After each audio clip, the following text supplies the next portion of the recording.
The hum of the engine roared beneath you as you sped down the highway, your sleek black car cutting through the morning air like a predator on the hunt. The city skyline had already disappeared behind you, swallowed by the long stretch of empty road that led through the outskirts near the forest.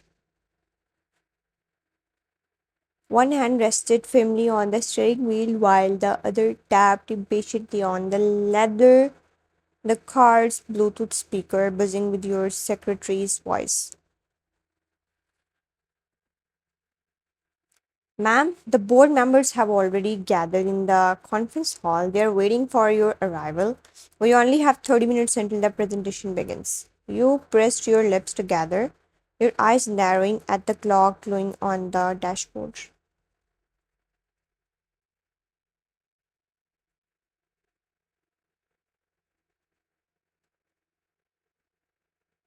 I know, don't remind me every 2 seconds. I'm driving as fast as I can. Just keep them calm until I get there. The secretary's voice quivered slightly, clearly aware of your sharp temper.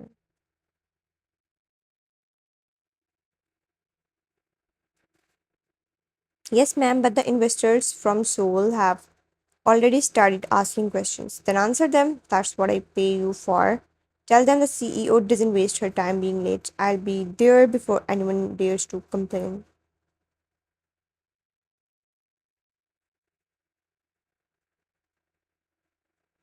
You pressed harder on the accelerator, the car speed climbing as the trees blurred past on either side of the road.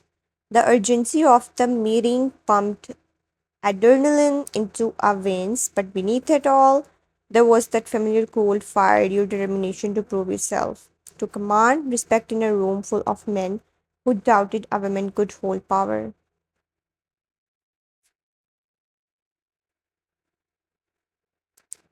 And then, without warning, the car gave a loud choke. The engine stuttered, the dashboard lights flickered, and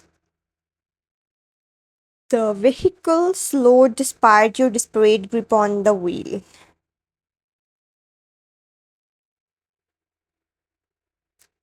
You slammed your hand against the steering wheel as the car rolled to a stubborn stop in the middle of the deserted road. The only sound now was the faint rustling of leaves carried by the wind. With a hiss of frustration, you shoved the door open and stepped out.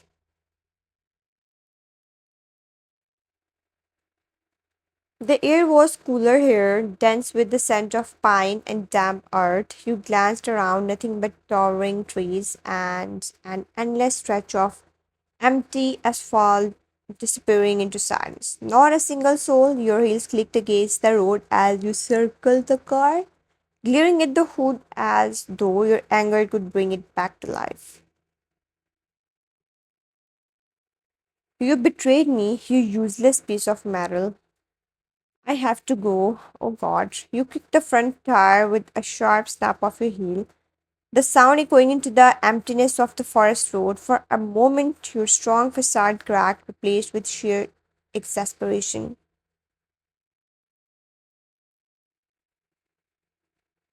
Pulling your phone from your bag, you pressed the screen and quickly dialed your security number. The device rang once before the screen mocked you with two dreaded words: no service. You blinked, then you raised the phone higher, turning in air direction, desperate for even a single bar of reception. Nothing, only the quiet expanse of wilderness and your own quickening breath. A shiver prickled along your skin, not from cold, but from the air stillness of being utterly alone.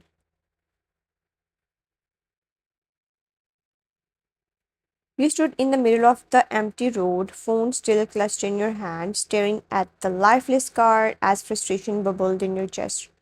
The silence of the forest pressed heavily around you, broken only by the occasional whisper of wind through the trees.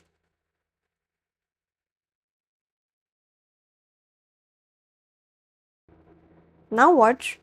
You thought, biting your lip. You had an important meeting, no signal, and at that car. A hopeless sigh escaped your lips until the distant growl of an engine reached your ears. Your head snapped up, From the far end of the road, a dark silhouette emerged. A heavy bike, its powerful hum grew louder as it cut through the stillness, its headlights slicing across the trees. You squinted, your heart skipping at the sight. It wasn't just any bike, it was the bike, your favorite glossy black sleek and unapologetically beautiful. You couldn't stop the small smile tugging at your lips, almost forgetting your situation for a second. Raising your hand high, you waved, signaling for the rider to stop. The bike slowed with a low purr before halting right in front of you. The rider wore a black helmet and dark tinted glasses. His presence commanding yet silent, he swung one leg off the bike, his posture confident, almost intimidating.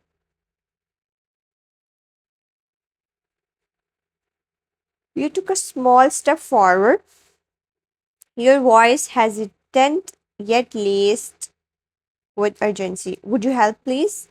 For a moment, he didn't move. Then, with unhurried precision, he lifted off the helmet, dark hair slightly long and tousled, fell against his forehead. Your heart stilled, his face came into full view, sharp jawline, cold gaze, lips pressed into a faint line.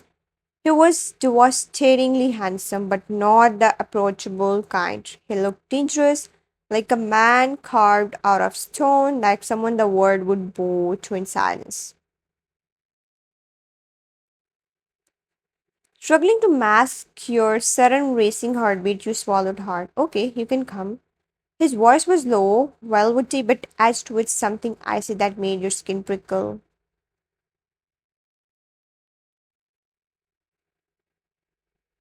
Relief flooded you, and you exhaled a quick, almost nervous laugh. Thank you so much. What's your name? The stranger looked at you with an unreadable expression, then spoke as Jungkook.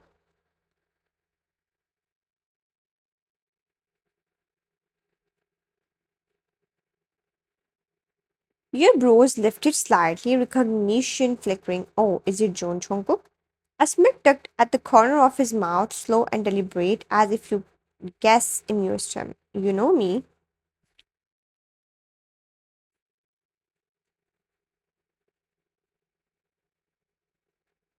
You quickly shook your head, forcing a casual shrug. Not really. I just guessed. I mean, I have heard this name in my office before. Some girls were talking about it. His eyes narrowed slightly, the smirk deepening, though he didn't say more.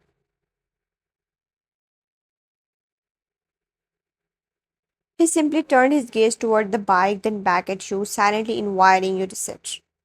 Suppressing your nerves, you swung a leg over and settled behind him. The leather seat was cool, the bike humming softly beneath you like a wild beast waiting to run.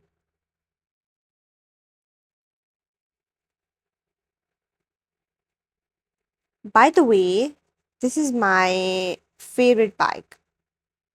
Oh my god, I can't believe this. It's always been my wish to ride one like this. Without warning, Jungkook twisted the throttle and the bike surged forward with a roar. Your body jolted and a scream escaped your lips. Hey, don't overspeed. He tilted his head slightly, his voice calm, laced with mockery.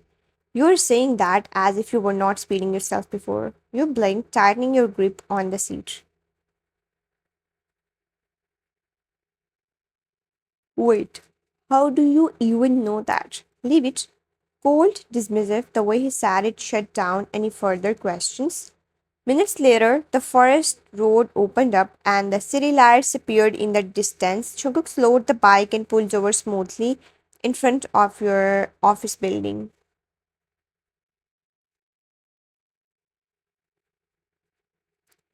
Wine practically jumped off, pushing her hair back and beaming despite the rush. Oh, thank you. Thank you so much. You don't know how much you saved me. She hesitated, chewing her lip before blurting out.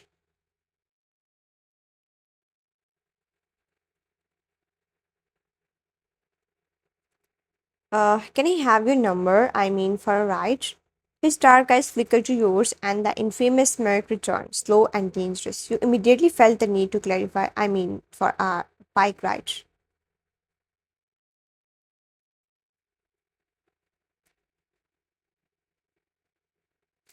He didn't reply right away. Instead, he pulled out his phone, tapped quickly, and then handed you his number without another word.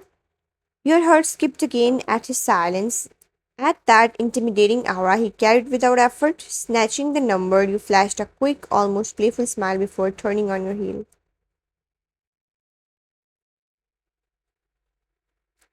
Thanks again, Mr. Jungkook. He ran inside your heels, echoing across the marble floor, though you couldn't shake the strange shiver that lingered in your chest.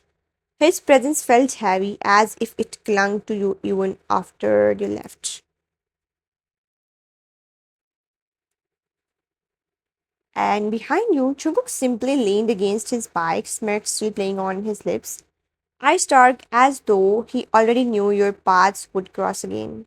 The meeting finally ended after 2 hours of negotiations, debates, and presentations that tested every ounce of your patience.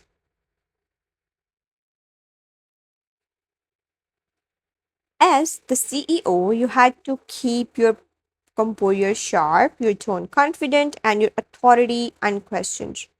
Yet the moment you stepped back into your cabin and shut the door, your mind drifted away not to contracts or figures but to the mysterious rider. Dropping your bag onto the desk, you unlocked your phone and opened your contacts. Your lips curled into a small smirk as you typed in the name. Ryder, you stared at it for a moment, a quiet laugh escaping you.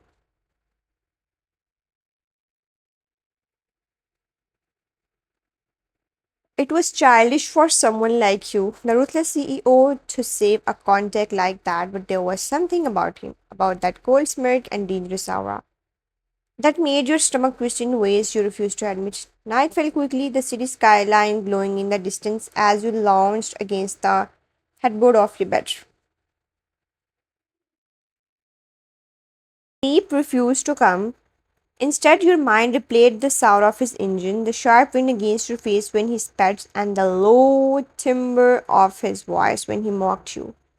Just then, your phone vibrated. The screen lit up, displaying the name you had only recently saved, Ryder.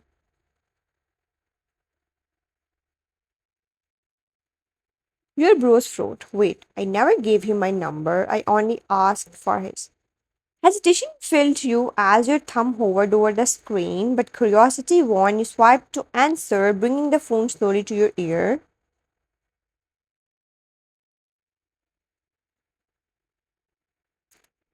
The line was silent for a beat before a voice deep, velvety, and unmistakably cold slid into your ear like silk over steel. So you finally picked up.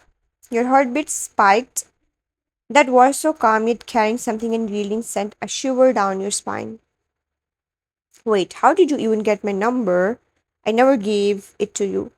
There was a soft chuckle on the other end, on that wasn't playful but carried an edge of dominance. For me, finding something as small as a phone number is a piece of cake.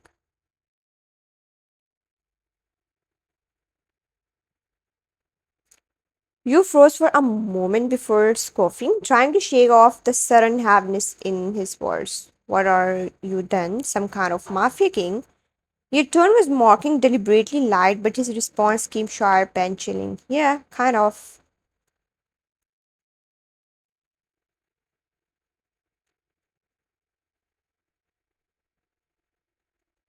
The smile you had been wearing faltered instantly. Silence pressed into the line, having and unsettling. You shifted uncomfortably, trying to laugh it off. What? Leave it. His voice dropped, commanding. Final, I want to meet you.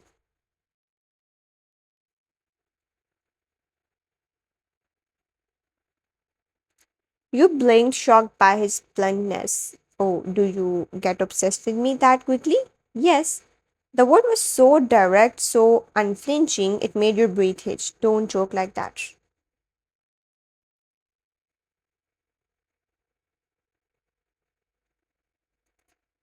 But he didn't laugh. Instead, his tone only grew firmer, colder, with the weight of someone who was used to being obeyed. I'm sending my driver, get ready. Before he could argue, the line went dead.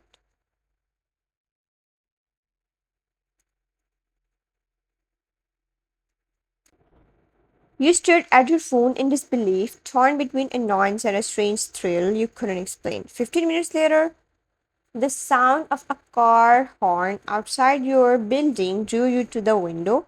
Your eyes widened. Parked below was a sleek black BMW, its polished surface reflecting the streetlights.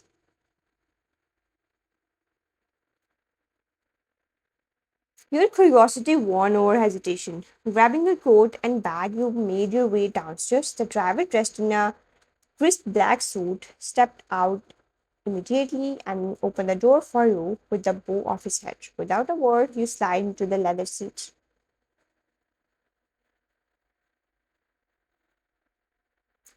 The interior smelled faintly of expensive cologne and new leather humming with quiet power. The engine purred to life, and soon the car glided smoothly through the city. The journey lasted 35 minutes, each one thick with your racing thoughts. You tried to piece together who he really was, why he was interested in you, and why his words had unsettled you so deeply. Finding the car slow, turning into a long driveway guarded by towering iron gates. Beyond them rose a sprawling mansion, its structure grand and intimidating. Black tinted windows, high walls, and guard stations at every corner. It was less a home and more a fortress.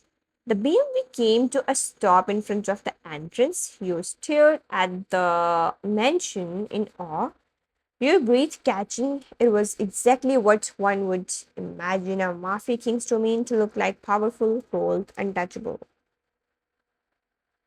And for the first time in a long while, you were not sure whether you were stepping into a danger or into something far more complicated. The massive iron gates shut behind you with a deep metallic clang, echoing in your chest like a warning bell.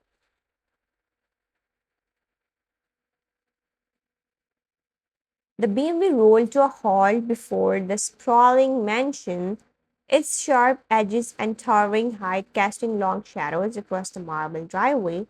Armed guards stood like statues, their cold eyes following your every move as the driver opened your door. You stepped out, adjusting your coat, refusing to let them see any flicker of unease. You were the CEO of one of the city's most powerful companies. Fear was not a language you spoke, yet, as you stood up at the mansion, something in your chest tightened. The heavy double doors swung open before you could knock.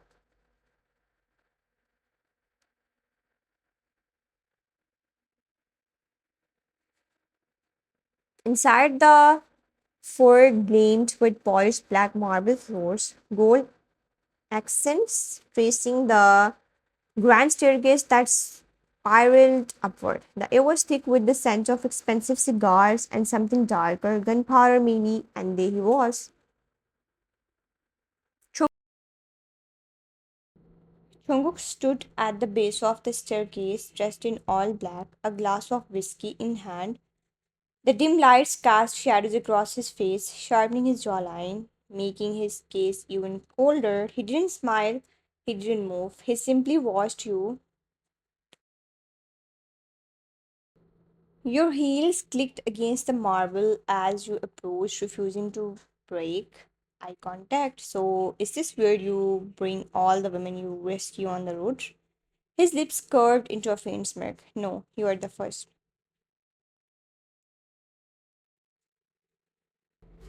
The way he sat it low, deliberate, certain, sent an involuntary shiver racing down your spine. You crossed your arms, tilting your head with more curiosity. You still haven't answered my question. What are you exactly, Chonguk? Because this mansion doesn't scream ordinary man with a bike.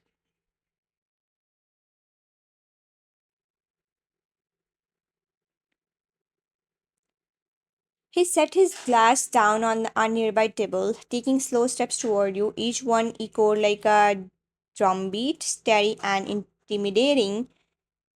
Didn't I already tell you I'm kind of a mafia king?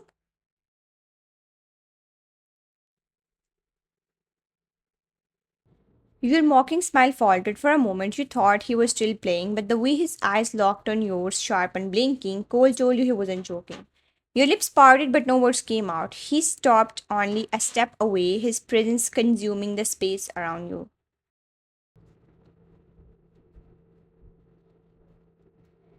And do you want to know the truth, Wine? What truth? Chungu leaned closer, his voice dropping into a velvety whisper that brushed against your skin like ice. I'm obsessed with you.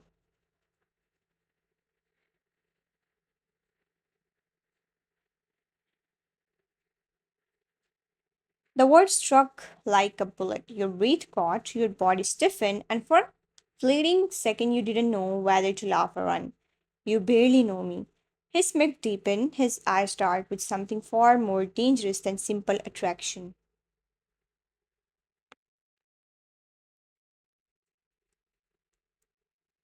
I don't need time to know what I want, and I always get what I want. You clenched your fists at your side, fighting against the strange flutter in your chest. What if I don't want you?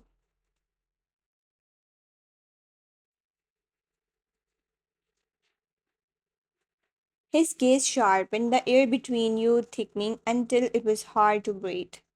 He leaned back just slightly, but his voice stayed cold and commanding. Then you will learn, because I'm not the kind of man you can escape.